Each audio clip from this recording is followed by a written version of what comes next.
நாளைக்கான வீடியோ தாங்க வந்திருக்கு. வீடியோ வந்து சூப்பராக இருந்துச்சு அப்படின்னு தாங்க சொல்லணும். ஒரு குட் நியூஸும் ஒரு பேட் நியூஸ் வந்திருக்கு அப்படின்னு தாங்க சொல்லணும். குட் நியூஸ் என்னென்னா நம்ம காவியா இருக்காங்கல்ல, காவியாவை வந்து நம்ம இந்து அதுக்கடுத்து நம்ம சுடர் 2 பேருமே சேர்ந்து காப்பாற்றிட்டாங்க அப்படின்னு தாங்க சொல்லணும். பேட் நியூஸ் என்னென்னா நம்ம இந்துவோட பவர் எல்லாம் குறைஞ்சி போச்சு. அவங்க வந்து யாரு கண்ணுக்குமே தெரியாமல் மறைஞ்சு போயிட்டாங்க அப்படின்னு தாங்க சொல்லணும். அதெல்லாம் பார்க்குறவங்க சேனலை மட்டும் மறக்காமல் லைக் அண்ட் சப்ஸ்கிரைப் மட்டும் பண்ணிடுங்க. ஃபஸ்ட்டு எடுத்த உடனே வந்து நம்ம இந்து இருக்காங்கல்ல, இந்து வந்து அந்த வளையத்தை ஒரு ஓங்கி ஒரு மிதித்து தாண்டி போகிற மாதிரி தான் காட்டிக்கிட்டு இருக்காங்க. விறுவிறுன்னு வேகமாக போனவங்க நம்ம சுடரோட உடம்புக்குள்ள தான் புகுந்துடுறாங்க. புகுந்தோடனே அவங்களுக்கு பயங்கரமான சக்தி கிடச்சிருது.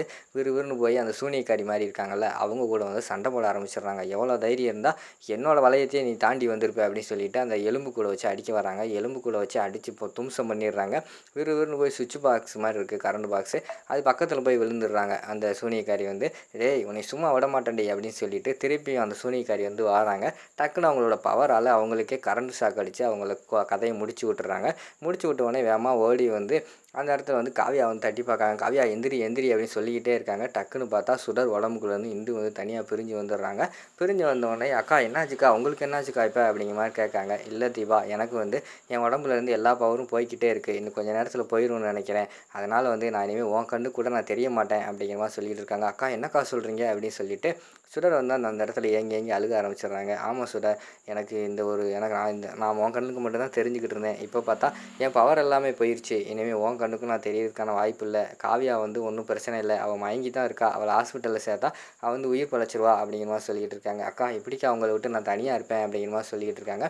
நீ ஒன்றும் கவலைப்படாத சுடர், உனக்கு வந்து எழில் சாரை பிடிக்க போய் தான், நான் உடம்புக்குள்ளே போய் தான் எல்லாமே கல்யாணம், இது வரைக்கும் நடந்த பிரச்சனைக்கு எல்லாத்துக்குமே காரணம் நான் தான், என்னை மன்னிச்சிரு, உனக்கு கல்யாணம் நடந்தது என்னால் தான், இங்கே வீட்டில் வந்த பிரச்சனை எல்லாமே என்னால் தான், நீ வந்து இனிமேல் வந்து என்னோடய குழந்தைகளையும் எழிலையும் பத்திரமா பார்த்துக்கிருவேன் அப்படின்னு சொல்லிட்டு எனக்கு ஒரு நம்பிக்கை வந்துடுச்சு. அதனால் வந்து நான் சந்தோஷமாக தான் போகிறேன் அப்படின்னு சொல்லிட்டு அவங்க அந்த இடத்துலேருந்து மறைஞ்சு போயிடுறாங்க. அடுத்து பார்த்துக்கிட்டோம் நம்ம சுடர் இருக்காங்களா, சுடர் வந்து காவியாவை வந்து தூக்கிட்டு ரோட்டு வழியாக ஓடி வந்துக்கிட்டு இருக்காங்க.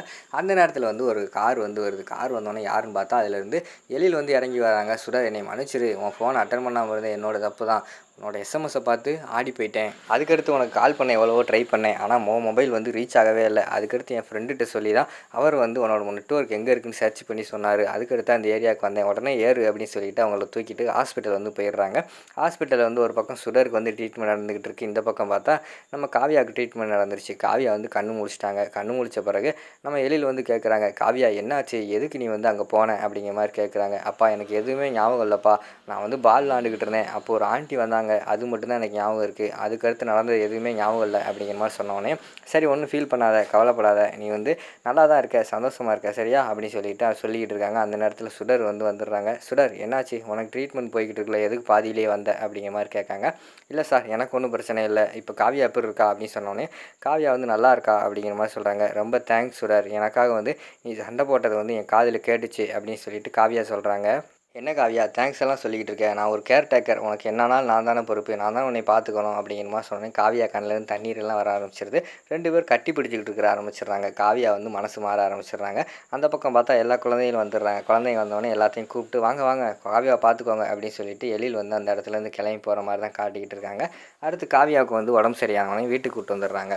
அடுத்து நம்ம இந்து இருக்காங்கல்ல, இந்து இருக்கிற இடத்துக்கு வந்து நம்ம சுடர் வந்து போகிறாங்க. அங்கே பார்த்தா தீபா மட்டும்தான் இருக்காங்க, இந்துவை காணும். உடனே தீபா கிட்ட வந்து நம்ம சுடர் வந்து கேட்குறாங்க, ஏ தீபா உனக்கு எல்லா உண்மையும் தெரியுமில்ல, இந்து அக்கா பற்றி எனக்கு உனக்கு தான் ஃபஸ்ட்டே தெரிஞ்சிருக்குது, என்கிட்ட எதுக்கு சொல்லலை அப்படிங்கிற மாதிரி கேட்காங்க.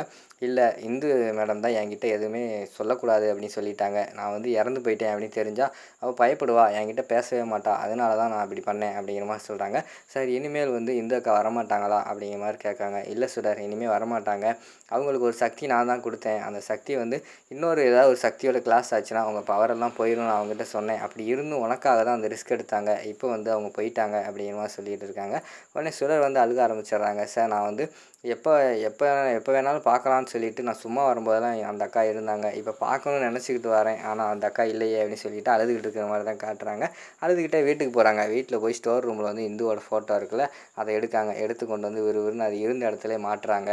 குழந்தைகளுக்கெல்லாம் பயங்கரமான சந்தோஷமாயிடுது. இந்த இடம் நம்ம அம்மாவோட ஃபோட்டோவ இந்த இடத்துல பார்க்குறதுக்கு எவ்வளோ நல்லாயிருக்கு அப்படின்னு சொல்லிட்டு சந்தோஷமா இருக்காங்க. அந்த இடத்துக்கு வந்து நம்ம செல்வி வராங்க. "என்ன இவ இந்துவோட ஃபோட்டோவ மறுபடியும் மாட்டிக்கிட்டு இருக்கா? இத வந்து மனோகரி மேடம் கிட்ட சொல்லணும்." அப்படின்னு சொல்லிட்டு மனோகரி கிட்ட போய் சொல்றாங்க. "மேடம் மேடம் அங்க பாருங்க. இந்து வந்து இந்துவோட ஃபோட்டோவ சுடர் வந்து மறுபடியும் மாட்டிட்டா." அப்படிங்கிற மாரி சொல்றாங்க. விறுவிறுன்னு மனோகரி வந்து மாட்றாங்க. வாராங்க.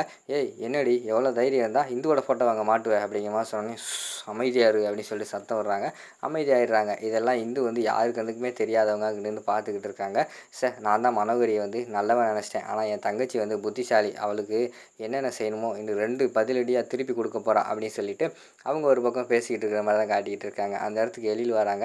எழில் வந்தோனே, "இந்த ஃபோட்டோவ யார் வச்சது? இங்க தான் வைக்கக்கூடாதுன்னு சொன்னேன்ல." அப்படிங்கிற மாரி சொன்னோனே, "சார் என்ன சார்? எதுக்காக வைக்கக்கூடாது?" அப்படிங்கிற மாரி கேட்டவுனே, இந்துவ பார்த்தவுனே குழந்தைகளுக்கெல்லாம் இந்து ஞாபகமா வரும் அப்படின்னு சொல்லிட்டு தான் நான் வந்து இந்த ஃபோட்டோவ எடுத்தேன் அப்படிங்கிற மாரி சொல்றாங்க. "சார் என்ன சார் இது முட்டாள்தனமா இருக்கு. அந்த அக்காவோட ஃபோட்டோவ பார்த்தா தான் அவங்களுக்கு வந்து நம்ம கூட அம்மா இருக்காங்கன்னு சொல்லிட்டு ஒரு நம்பிக்கையே வரும். அதனால் இங்கே வைக்கிறது தான் சரி." அப்படிங்கிற மாரி சொல்லிக்கிட்டு இருக்காங்க. அதுவும் கரெக்டு தான். குழந்தைகளும் பெரியவங்களாயிட்டாங்க, மெச்சூர் ஆயிட்டாங்க, எல்லாம் புரிஞ்சுக்கிடுவாங்க. சரி ஃபோட்டோவா இங்கேயே இருக்கட்டும். ராமையா கிட்ட சொல்லிவிட்டு டெய்லி ஒவ்வொரு மாலை வந்து கொண்டு வந்து மாட்ட சொல்லுங்கள் இந்துவோட ஃபோட்டோக்கு அப்படின்னு சொல்லிட்டு அந்த இடத்துல இருந்து நம்ம எழில் வந்து போயிடுறாரு. அடுத்து வந்து நம்ம சுடர் வந்து சொல்கிறாங்க, "ஏய் மனோகரி இனிமேல் உன்னோட ஆட்டம் இங்கே செல்லுபடியே ஆகாது." அப்படின்னு சொல்லிட்டு அந்த இடத்துல பேசிக்கிட்டு இருக்கிற மாதிரி தான் காட்டிக்கிட்டு இருக்காங்க. அதோட பார்த்துக்கிட்டிங்கன்னா அந்த எபிசோடு வந்து முடிச்சிடுறாங்க.